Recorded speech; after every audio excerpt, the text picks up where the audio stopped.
So we are going to start today by learning what boundaries are, when and why we need them, why they're so important, how they will help us actually have a more intimate and close, open, honest relationship, and how to begin implementing. That's what we're going to do today. And then at the end, I am going to share, as always, 3 actionable steps that you can start taking right now, tonight, to start becoming aware of where you may be too loose or tight with a boundary so that you can decide how to start repairing your boundary in a way that feels very empowering, light, self-honoring instead of really self-defeating. And so that you can create more connection in your marriage and honestly in all of your relationships. So, my main goal here today with all these master classes is to help you get a better understanding of what healthy boundaries are, how they will make you feel more powerful in your relationships, when you're able to start honoring them. With that, I want to say, I want you to recognize that when we're thinking about boundaries and some of the work that I am going to share with you today, I want you to think about different relationships that you have and to know that there's going to be some relationships that you're not going to be able to do this work with yet, or um, the boundary is more like putting up a wall, which we're going to talk about. Boundaries are not putting up walls to close people off. But that is what most of us, before we learn about boundaries, that's what most of us think boundaries are, is like this wall. And actually, even in some of the questions I have shared on some of my social media and just out and about when I've been talking to people, it is quite clear, and I was in this place many, many years ago, that people aren't really sure what boundaries are, and they don't feel like boundaries are something that they can, that they should even implement in a close relationship. And that is not true.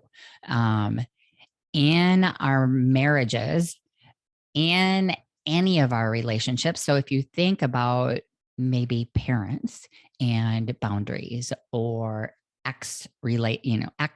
people you've been in a relationship with in the past, where you have said, okay, I'm a boundary. I am not replying to texts. I'm not talking to them, whatever. That's what we think of boundaries as, right? Those people. But maybe today you might think of a friend, maybe a friend that kind of annoys you. And why are they annoying you? But anyway, I just wanted you to think about different relationships you have, and maybe contemplate your closest relationship and how you might do this work. But to begin with, like all the work we do in Awaken You, it's all starting with you. So no matter how you're feeling about your knowledge or your ability to set boundaries right now, I'm super glad that you're here. So let's go. What is a boundary? Let's talk about boundaries and what they are. So what I know is that most of us, before we learn about boundaries, we think boundaries are a way to keep people away from us. And though sometimes they are, like I said, there are not a wall. Dr. Henry Cloud and Dr. John Townsend, they both together wrote the book Boundaries. It's amazing. And I love how they talk about boundaries. They talk about boundaries like a fence. And so when I think about, I'm a visual person. So when I think about boundaries, I think of my property. I do not have a fence around my property, but it is still, there are still property lines. And if I had a fence around them, that would be my boundary on my property. And it's not a brick wall. It's not a fortress. It would be like a see-through fence that I can see on the outside, but it keeps what I want on the inside and what I don't want on the outside. And that fence has a gate where I can open up the fence and let things out that I don't want. Things like maybe relationships or even past stuff that I might be holding on to and I want to let it out. So when we have a fortress, all the stuff, maybe from our past, stays inside. We're not opening up and sharing as part of the healing process with others. So that's how I like to think about boundaries. And what Dr. Cloud and Dr. Townsend say is that they define us. All right. So if you think about that, it defines what is you and what is not you. Okay. So they help us differentiate ourselves from someone else.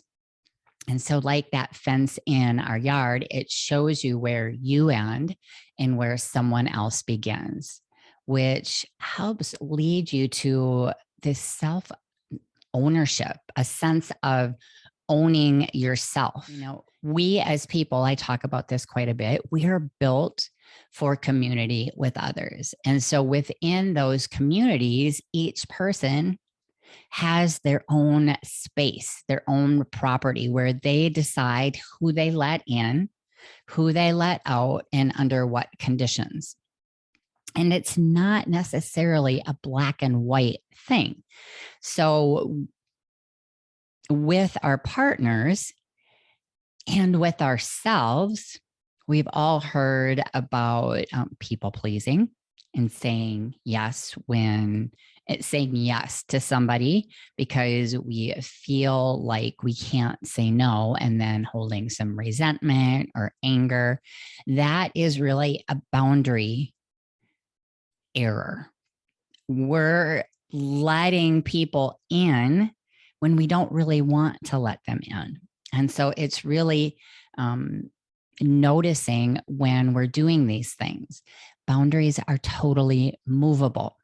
All right. So when we talk about boundaries where maybe we block somebody, maybe an ex relationship, and they are causing a lot of emotional distress, we may set a boundary with that person.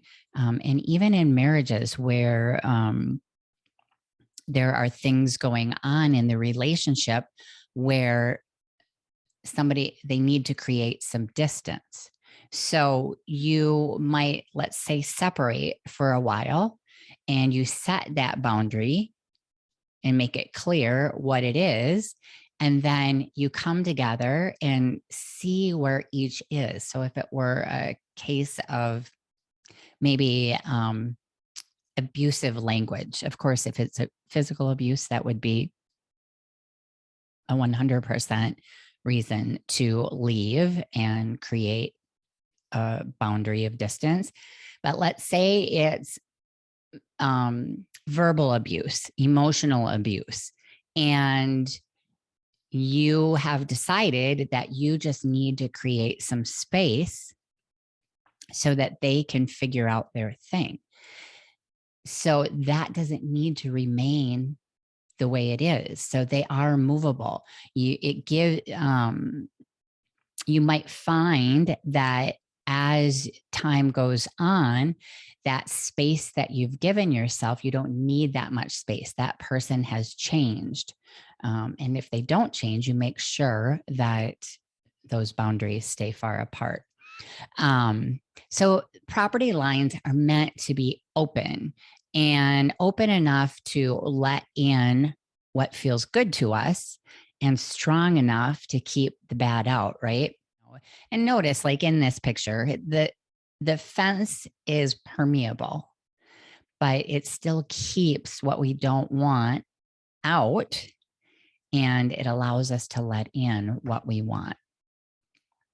So with that understanding, I want to share some examples of boundary violations. And the examples that I have on this slide are examples actually that we used in the conflict class last month. And I want you to start thinking about examples of boundary violations that might sound familiar to you, or that you're questioning whether they're a boundary violation. And if you have some that you're wondering about in your own life, I'd love for you to either raise your hand, put a message in the comments, and those of you that are on Zoom, you can send me a direct message that doesn't need to be shared with everyone, right? So it can be private that way if that feels more comfortable to you. But listen to some of these. I'm going to read the ones that I wrote in my notes, and then we'll look at the ones on the slide. But this happens a lot in relationships where somebody takes on what they consider to be more than their share of the household duties. And often how this looks is in the beginning of the relationship, they are doing it out of love and just like, this is what I want to do. But somewhere along the line, they're like, well, wait a minute, I'm getting no thanks here, and they're not doing anything. And so now you're feeling a little cranky about it, and maybe even showing up in a way that is not all that great, is not all that loving. Anyone, can you relate to that?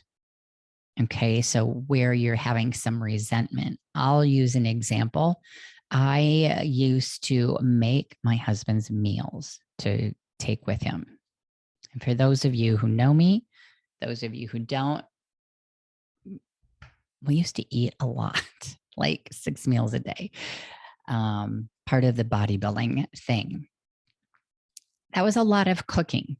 And eventually I got to the place where it was annoying to me because I never felt like I was getting any validation for what I was doing. And eventually I put a boundary around what I would do and what I wouldn't do, not in a way, well, actually originally in a way that was like, I'm going to show him, but that didn't feel good either. So I was like, okay, I choose to not do this, and I will let him know when I do and when I don't. And he's going to have to figure out the rest, right? So that is an example of a boundary where you can, in your marriage, it actually opened up communication and got us to be closer to each other. Another example, I'm going to use the ones on this slide. So think about, I hear this a lot, spouses who come home from work. One is making dinner while the other is just sitting on the couch. And then dinner is eaten and there's no thank you, and the spouse leaves, and the one who made the meal is left to cleaning up. And then there's resentment, and there's nothing being said, or maybe there's rude things being said about what is happening. And this is where a boundary needs to be set up, a boundary of what you will do and what you won't do. That might mean leaving the dishes there, right? And that's a whole nother part of mind management. Thinking that they're treating you poorly, but never saying anything about it. Why would that be happening? Okay. Why would somebody be doing that? Sharing the household responsibilities, but not working through a plan or wanting them to share their household responsibilities, wanting more connection, but not doing anything about it, nothing productive, right? And if that is one of yours, you can go back to the class, I don't know, 2 months ago, where we talked about connection.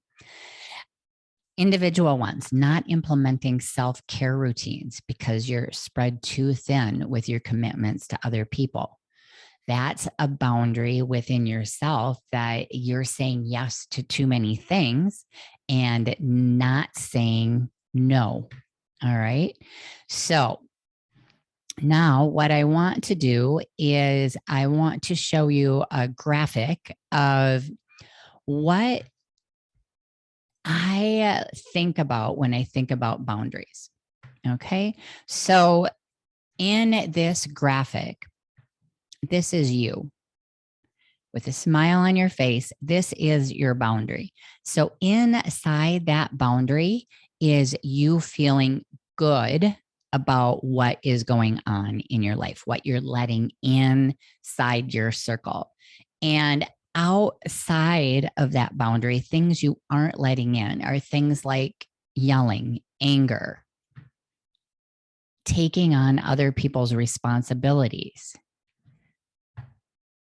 people not taking on their own responsibilities and you taking on their responsibilities. This one here actually is more about taking on all the responsibilities yourself and not allowing others to help. And then this one here is avoiding isolation, not saying what it is that you feel. So when you think about this definition of boundaries being that they are like this fence that defines who you are, what your values are, what you believe in, and outside of that fence, I'm going to stop sharing for just a second. Tell me what is maybe coming up for you. Where might you be noticing where you may be letting harm in or holding harm in? Okay, so letting harm in would be with that graphic of taking on more than you can handle. That would be letting harm in, like taking more and more on, or even allowing somebody to speak disrespectfully to you. Okay. Hear this in relationships where people feel like they're disrespected, and actually allowing that and avoiding withdrawing. Okay. That's letting harm in. Holding harm in and not letting it out is inside of that photo, that graphic, which I will share again. Inside here would be where you're holding harm in is things that have happened to you in the past, and holding them inside of you and not letting them out. That is a boundary error because it keeps you feeling awful. It keeps you isolated. And then letting too much good out would be not letting enough good in would be not taking people's offers of help when you have too much to handle in your life. And letting too much good out would be you spreading yourself too thin, doing too much around the house, always trying to fix the situation instead of really dealing with the conflict that you're feeling. And sharing with your partner, right? So the next thing I want to talk about is why we need boundaries. All right. And I think that's kind of clear, but they help us stay in a space that honors our values, and it keeps us having healthy connection with ourselves and others. So they help us define who we are. This is how a lot of us deal with boundaries, passively, and it doesn't work. So passively, this graphic right here is running away, just like avoiding, basically. This graphic is a dynamic called triangulation. So let's say you're having a disagreement with your partner. And in order, maybe it's around something that you did that your partner is talking to you about.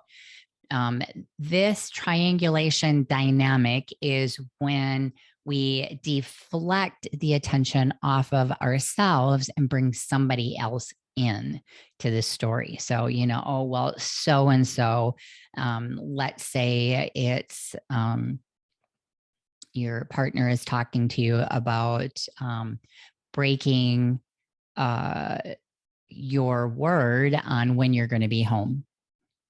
Right. So maybe you're consistently coming home at midnight, let's say, but you say, oh, I'm going to be home after work, 5:30, 6:00. And, in that confrontation, if your spouse is saying, hey, this isn't working, and that other, I'm just going to say the guilty partner is always blaming it on somebody else. That's triangulation. That's a passive boundary. This graphic is pouting. So like when something happens like this, I hate to call it curfew because we don't have curfew with our spouses, but this agreement that you have that's broken, and just pouting about it and not addressing it, that is that's a passive boundary. This graphic is passive aggressive behavior. So just pretending like everything is okay, but stewing on the inside. And then, of course, this is abusive behavior. So why we need boundaries? So they help us define who we are, what we will allow in, and what we won't allow in our lives. And they help keep us safe and protected from living within our boundaries of our truth and our values so that we can live with integrity with ourselves. A lot of people that I talk to don't really know what their values are. And I think it's a good practice to really get specific about what your values are. It's something we do in my coaching program. But I think it's important to know what your values are and that you use them as an anchor for everything you do in your life, right? So if you want to be treated respectfully, you value you, yourself, your integrity, then when people disrespect you, like don't come home when they say they're going to come home, don't let you know when they're not, that, oh, hey, I got to stay late for work, or when they are constantly avoiding you, that's disrespecting. And then just really asking yourself why you're allowing that to happen. And then another reason is that we need boundaries is that they keep you from overdoing in any area of your life. So learning what your limits are and honoring them. That's boundaries. Think about physical boundaries in the sense of like if you ran a marathon and you trained for a marathon. Not having physical boundaries is after that marathon continuing to beat up your body, not recognizing that it needs a break. And then the opposite, of course, no exercise is okay. So, what is the boundary there that you want to put on yourself? Okay, I am outside of my physical health boundary, emotional boundaries. So, after a highly emotional event, let's say like a death or a breakup or,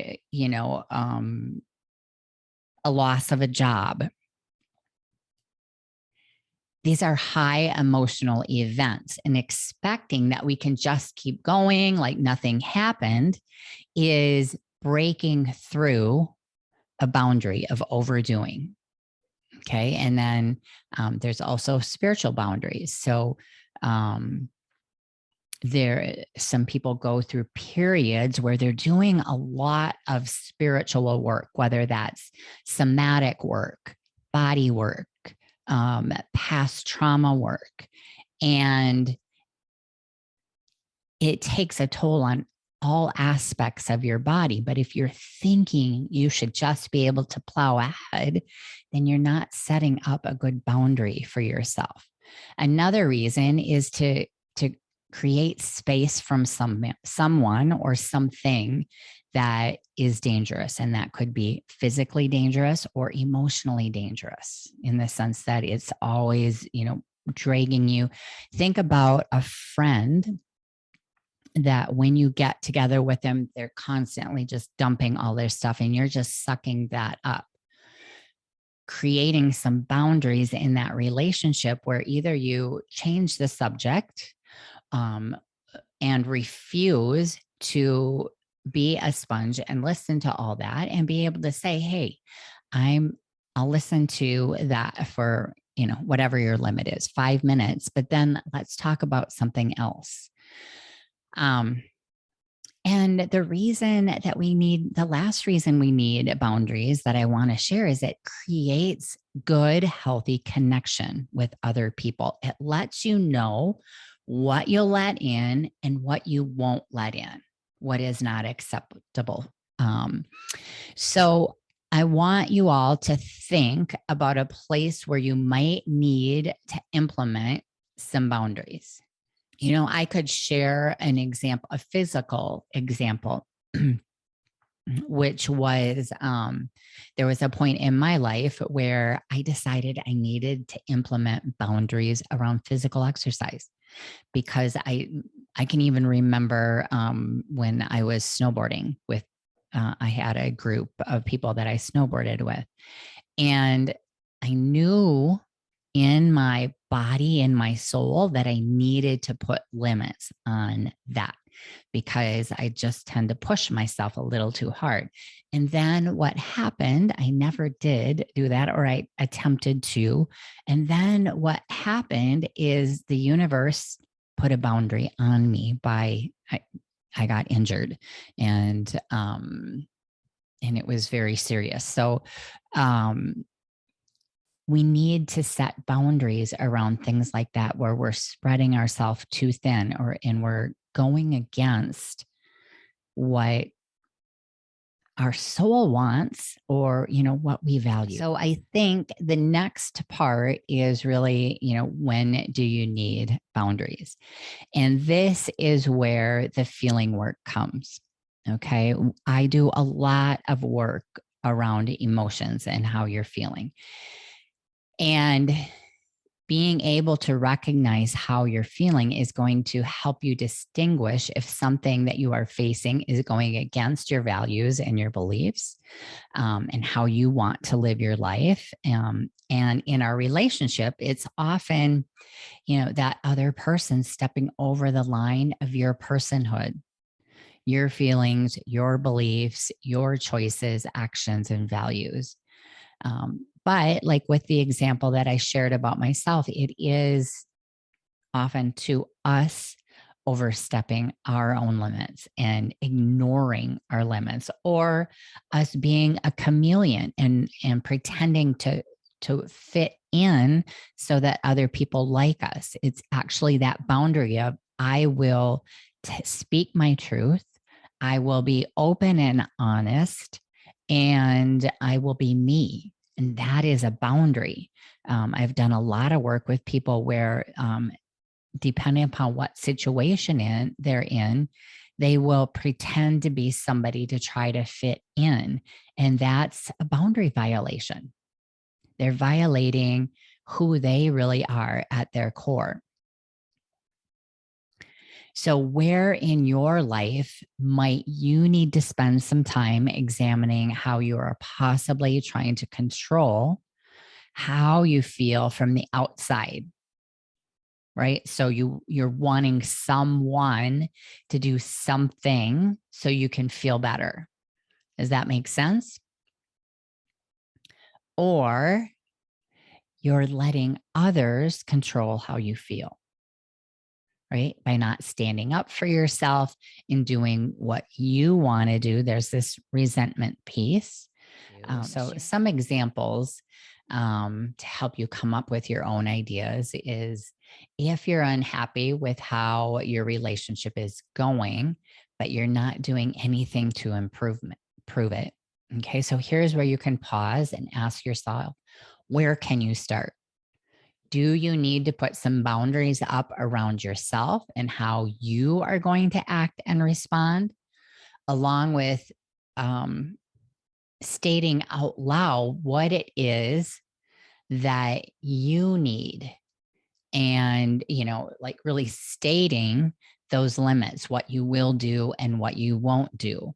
And in that presentation to your partner, I don't know why I called it a presentation, but it opens up communication so that you can better understand each other.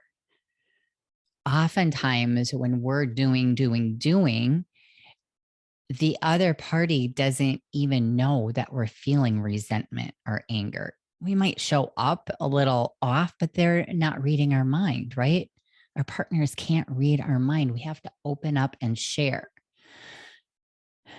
Another example is if you're taking on more than you think is your fair share of the household duties without putting clear boundaries around what you will and won't do, or even the conversation around the things that need to get done and who's going to do them. All right. So let's go forward and let's talk about how learning to set up boundaries is going to help you feel better. Okay. So when we're able to go inside of ourselves and really see what is going on, how your values are being challenged or how your personhood is hurting, that is when you can start seeing how you can put limits on what you will accept and what you won't and why. And this is where, when I talked about passive boundaries, they will hurt your relationship. And that hurt starts with you. If you're not sharing what's going on, that's a whole part of relationship, is that communication back and forth. And so if you choose passive ways of demonstrating your boundaries, like withdrawing, pulling someone else into the conflict, that is that triangulation I talked about, stewing, pouting, infidelity, passive aggressive actions like subtle digs, negative comments. These are all ways of trying to show that other person that they can't control you. And these actions don't lead to intimacy, right? They just lead to disconnection. So let's talk about how to start implementing boundaries. It is really an act of taking ownership of your own life. So today I am going to share 3 steps towards a better relationship with yourself, a relationship where you better understand who you are, what you want, and why you want it. And from here, then we'll begin to learn how to implement internal boundaries. Okay, so those are boundaries that we set with ourselves, and then how to express those to your partner.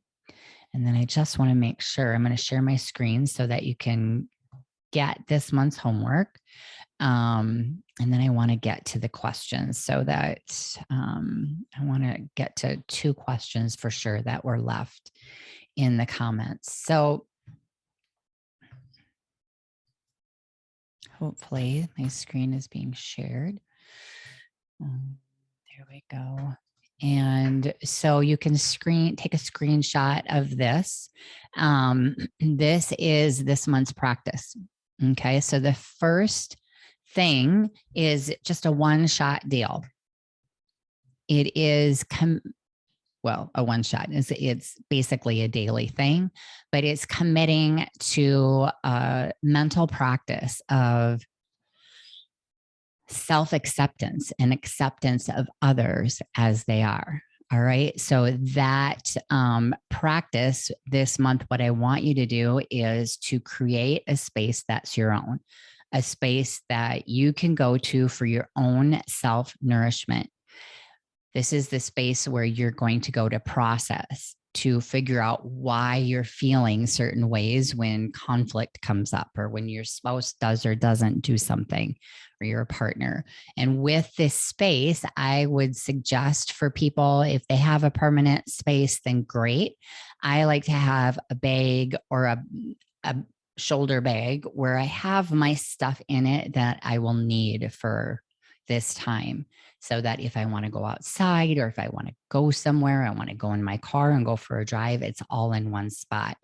Some things that you might want to put in it are a blanket, maybe to sit on, a cushion or a mat, journals, something to write on. I use my iPad, so that is kind of mobile, but I always keep a journal in there in case I forget my iPad. Something to write with, obviously. A book, if you have a book that you're reading, some sort of boundary book, maybe.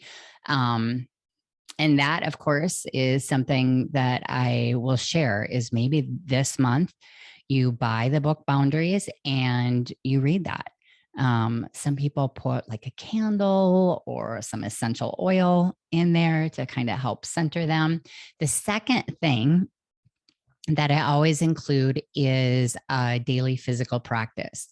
And this month, what I want you to do, so now every month I share something different.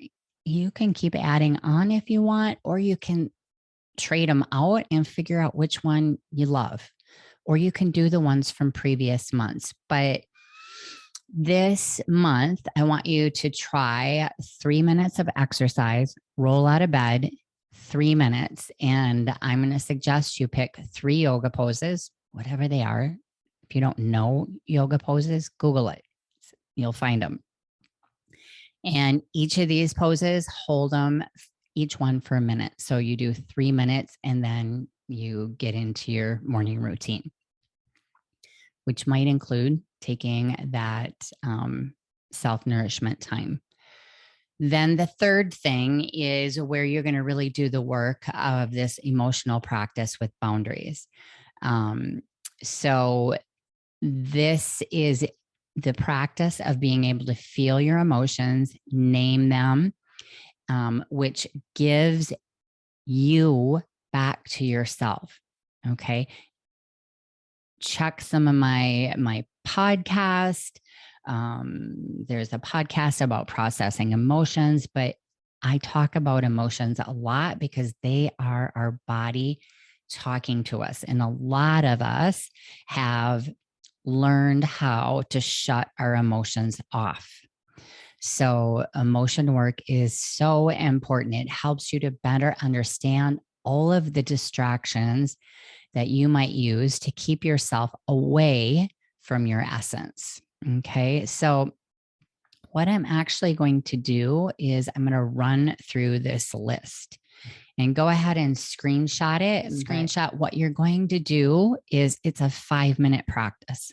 It's 8 questions that seem time consuming. It'll take 5 minutes. What are you feeling? Where in your body are you feeling it? Describe it. And this is all a practice of starting to recognize. And one of the questions, I will come back to this. And then think about this interaction or thought that triggered how you were feeling. So you're going to use an example in your life, and just write about it. Write a little bit about it, like 2 minutes, write about it. And then ask yourself if this interaction reminds you of a similar interaction from your past. Where have you felt like this before? I want you to go back as far as you can. How is this familiar, and how might you recognize this dynamic moving forward? A lot of times we have familiar, subconscious, unconscious coping mechanisms that kick into play when our partners do something. It triggers an old response that we've learned back in our childhood, right? And then lastly, just thinking of how you can implement a strategy where you can show up for yourself. Setting a boundary for what you will do when somebody oversteps your boundary. Speaking out loud how their actions make you feel. So how will you create that for yourself and being able to speak that out loud? And then taking time to step away to your quiet spot to process what happened. Okay, this is all work that I talk about in my podcast. It's learning how, let's say you tend to avoid, pull away, which is a question that I have. It's learning how to say something. I'm actually going to go to the questions because there is a question here.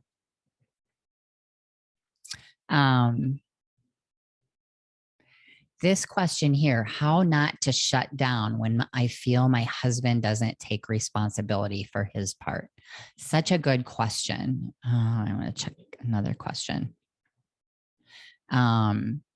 So to begin, you want to understand why you're shutting down. And that's where taking this time alone and feeling what you're feeling, identifying with that emotion, speaking to that emotion. Go to that episode. It is on my podcast. It is episode 23. It is how to process emotions. But back to that question, it's really understanding why you're shutting down. What part of his not taking responsibility for his part is causing you to shut down? That's what you need to dig into. Is this a familiar thing from the past? What does not taking responsibility for his part mean?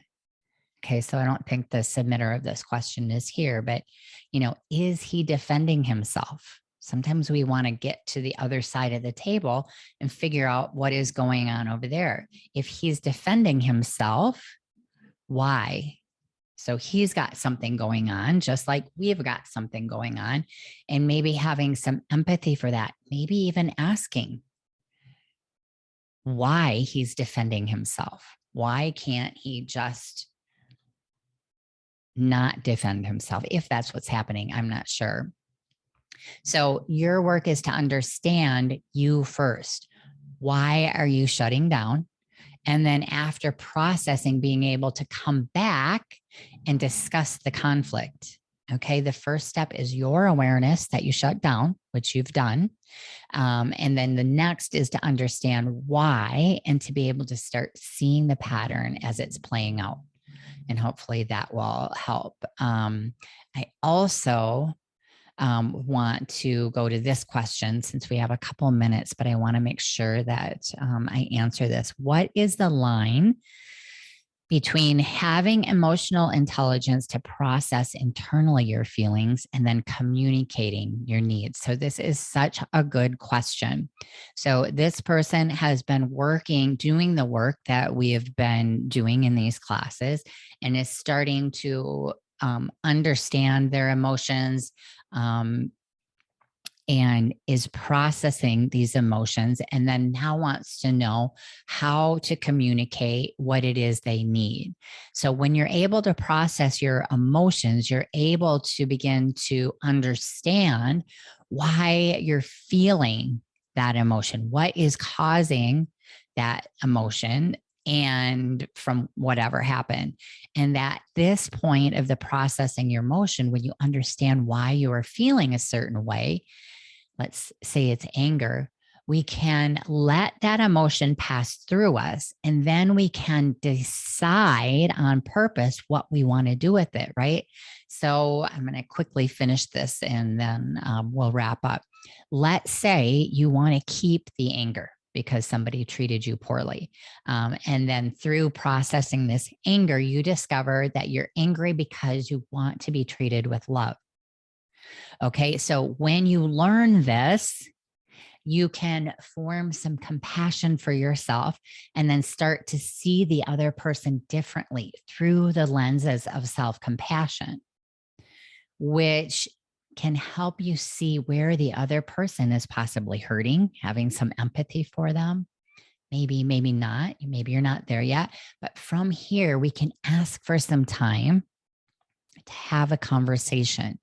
And then you can formulate a plan for how you're going to approach this conversation and what you will choose to do when you feel yourself moving out of this self-compassion into anger, right? So it's being able to be outside of yourself and watching what is going on, where the emotions are going, so that when we show up, when anger is starting to take over us, we can pause, we can recognize it, pause, and ask to be excused. Like, right now, I can't show up the way I want to show up. So I need some time.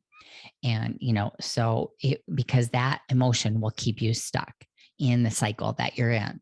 So if you feel yourself moving back into anger, you pause and state that for the sake of the relationship, you need to take some time out. And this is a boundary for you.